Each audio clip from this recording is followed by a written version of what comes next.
என்னடா அவர்த நீங்க இந்த வீட்டுல அம்மாக்களுக்கு வேற வேலை வேணும்டா. வயசாயிடுச்சு, கல்யாணம் கட்டுண்டா. எங்கடா இந்த காலத்துல கல்யாணம் கட்டுற நம்ம? அதுக்கு என்னடா பாக்குறா நீ? மச்சான், பொண்ணு பாக்குற பிரச்சனை இல்லடா. எங்கட அம்மா சொல்றாவோ அடக்கமான பொண்ணு பாரு, ஒழுக்கமான பொண்ணு பாருடா. அடக்கமான பொண்ணு பாக்குறா சொல்றா. ம். உனக்கு என்னடா பைத்தியமாடா? நம்ம ஊர்ல ஒழுக்கமான பொண்ணு அடக்கமான பொண்ணுலாம் தர்ற மாதிரிக்கு வா பாக்க போ. அதெல்லாம் கஷ்டம்டா. அதுவும் ஒழுக்கமான பொண்ணு அடக்கமான பொண்ணு இல்ல நம்ம பார்க்கலாம். பட் நம்மள அவளையில் பாக்குறீமே, ரொம்ப பாவம்டா. ஏன் தான் 90 கிட்ஸா போயும் பிறந்த தெரியல ப்ரோ நம்ம. உனக்கு என்ன இப்ப அடக்கமான பொண்ணு வேணும் தானே? பொண்ணேவே நடா. உனக்கு என்ன இப்ப அடக்கமான பொண்ணு வேணும் தானே? ஓகேடா. சரி வா வண்டியில ஏறு. எங்கடா போவே? வண்டியில ஏறு, அடக்கமான பொண்ணு பாக்குறோம்.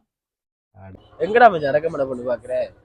நீ வா, நான் காட்டுற இடம் எல்லாம் நமக்கு தெரிஞ்ச பொண்ணு அடக்கமான பொண்ணுங்க தான். உனக்கு தெரியுமா அடக்கமான பொண்ணு? நம்ம ஏரியாவே இருக்கு, நம்ம ஏரியாவுல ஃபுல்லா அடக்கமான பொண்ணு தான். வா நான் காட்டுறேன் மச்சான். டேய், எனக்கு தெரிஞ்ச அடக்கமான பொண்ணு எல்லாம் இங்கதான் இருக்கு. சரியா? இங்க உனக்கு தேவையான பொண்ணை பாரு. எங்கடா? இங்கடா.